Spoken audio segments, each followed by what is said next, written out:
j'espère que vous allez bien. Aujourd'hui, je reviens vous présenter un point lecture. J'ai pas mal de livres à vous présenter vu que ça fait très longtemps que je n'ai pas fait de point lecture. Mais comme d'habitude, on présente 4 par 4. Donc là, il n'y aura pas de bande dessinée parce que je vous l'ai présenté la dernière fois. Et j'en ai pas lu depuis, donc on commence tout de suite. Tout d'abord, j'ai envie de vous parler de Kate Morton, L'Enfant du Lac. Je connaissais cette autrice de nom, mais je n'avais jamais lu de roman d'elle et qu'est-ce que j'étais folle de ne pas l'avoir fait plus tôt. Vraiment, je regrette de ne pas l'avoir découvert plus tôt, cette autrice. D'ailleurs, si vous avez lu certains de ses romans, n'hésitez pas à mettre en commentaire votre top, parce que vraiment, j'ai envie de continuer à découvrir cette autrice, parce que j'ai adoré ce roman. Donc, on est dans les Cornouailles, en été 1933, où on fait partie d'une famille, enfin, on fait la connaissance d'une famille un petit peu aisée, on va dire, un peu bourgeoise, qui fête tous les ans, avec les habitants du village, le solstice d'été. Et là, malheureusement, ce soir-là, il s'avère que le petit frère de la famille Tom, qui a 2 ou 3 ans, va disparaître. Il va y avoir une enquête, mais personne va savoir ce qui s'est passé. Mais on va avoir quelques petites idées durant tout le livre. Clairement, j'ai dû me faire à peu près 500 idées dans ma tête de qu'est-ce qui aurait pu se passer. J'étais même persuadée d'avoir trouvé. Et n'importe quoi, c'était pas du tout ça.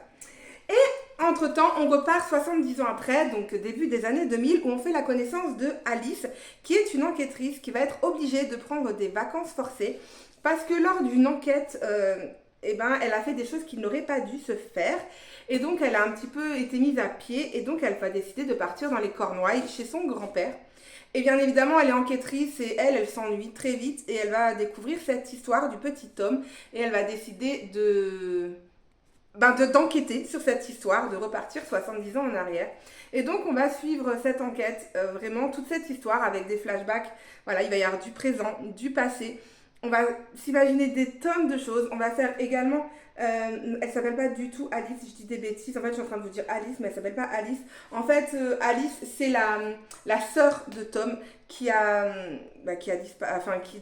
disparu. Et Alice, en fait, elle s'en veut. Voilà, il y a plein de choses qui se passent. Elle est devenue écrivaine. Et c'est vrai qu'au début, elle ne va pas vouloir que l'enquête s'ouvre. On va se poser plein de questions. Mais en tout cas, voilà, il y a plein de choses qui vont se passer.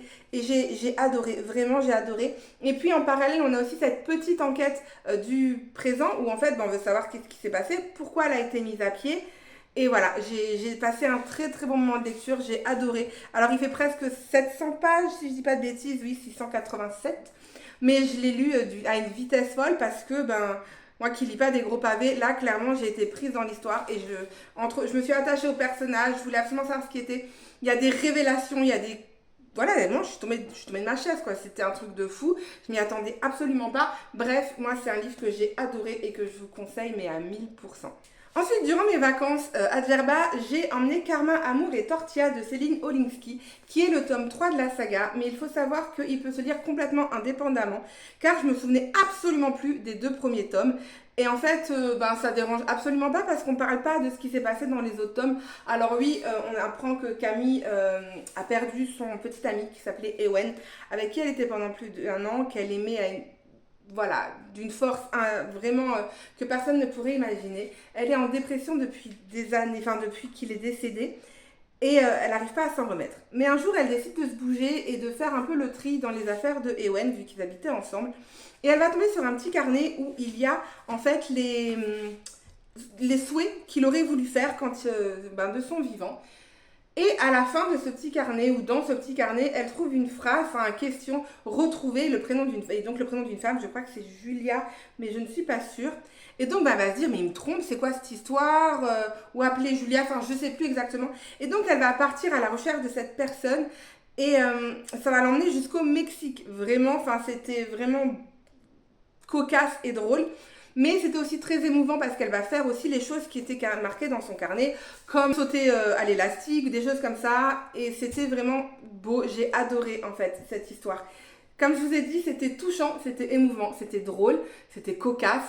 Vraiment, pour la saison estivale qui arrive, c'est vraiment un livre à lire. En plus, vous voyez la couverture, pour moi, elle fait été, quoi. Donc voilà, c'est une histoire qui fait du bien, qui est agréable à lire et que je vous conseille.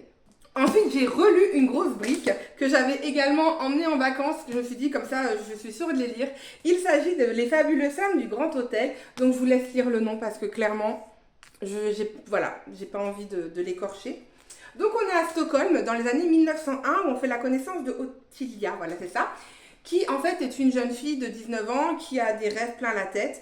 Et son objectif, c'est d'apprendre, de monter en grade dans les hôtels. Elle est passionnée par les hôtels. Et elle va donc partir à Stockholm avec Vilhelmina Storg, qui elle est une femme, c'est même pas une jeune femme, hein, c'est vraiment une femme carriériste, enfin c'est pas carriériste parce que ça c'est assez péjoratif alors c'est un amour de femme, mais qui elle, c'est carré avec elle, on rigole pas, on fait les choses droites, mais pour redresser la barre de ce qu'il faut. Et donc elle va être engagée, cette Vilhelmina, pour redresser la barre du Grand Hôtel de Suède, parce que clairement il est en train de faire faillite.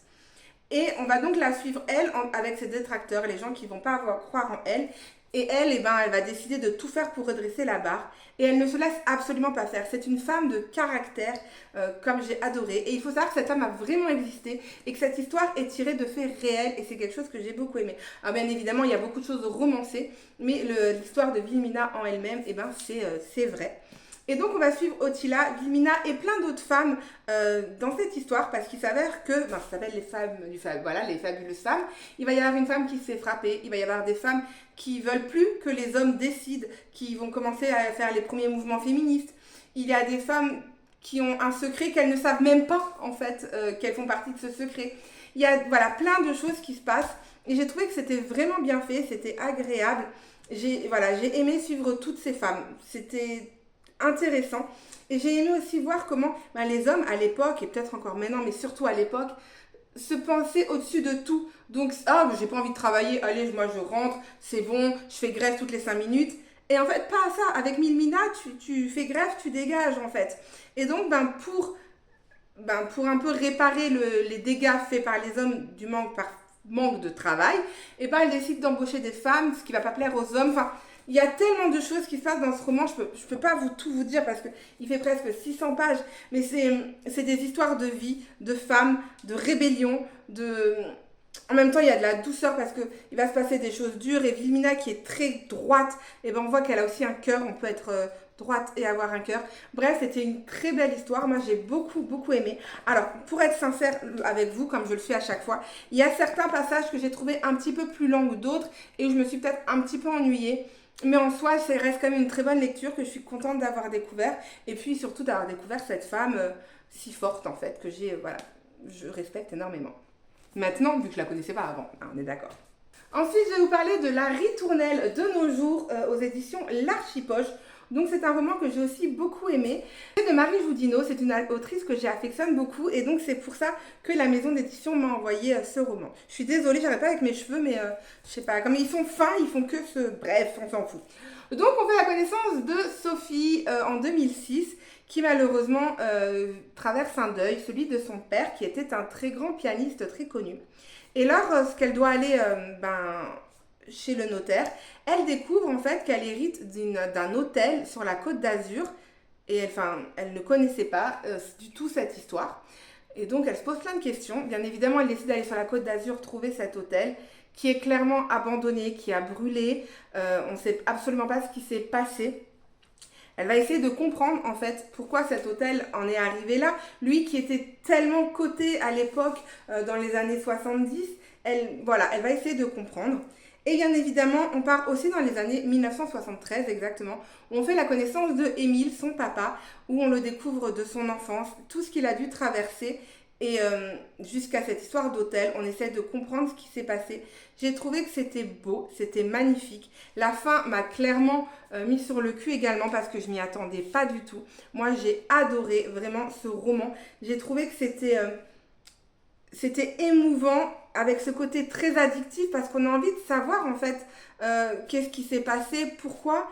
Et puis cette fin qui est tellement belle et touchante, cette histoire d'amour aussi parce qu'en plus de tout ça il y a de la romance, mais ce qui n'est absolument pas cucul-la-praline, on va pas se mentir, c'était juste magnifique. Moi j'ai passé un excellent moment de lecture, je vous le conseille à 1000%, vraiment. C'est pas un coup de cœur mais c'est vraiment une très très belle histoire entre enquête et amour et instant de vie, enfin il y a tellement de choses qui se passent dans ce roman. Donc voilà, je vous le conseille, il est sorti il y a quand même quelques temps, je vous avouerai, mais vous pouvez le retrouver, je le vois encore dans les rayons de librairie et vous pouvez le trouver partout parce que les livres ne sont pas périssables. Donc voilà, j'ai adoré ce roman que je vous conseille. Donc voilà pour les 4 romans, j'en ai encore 2 autres qui attendent, mais j'attendrai d'en avoir 2 autres pour vous en parler. En tout cas, c'est des lectures que j'ai vraiment tous aimées, que je vous conseille. Alors si vous voulez attendre certaines en sortie poche, enfin vous voyez, c'est vous qui voyez. En tout cas, l'été arrive, donc n'hésitez pas à faire des belles découvertes, à me dire vous votre lecture actuelle. Et sur ce, je fais des gros bisous, je vous souhaite une bonne journée, une bonne nuit, tout ce que vous voulez et je vous dis à bientôt. Ciao!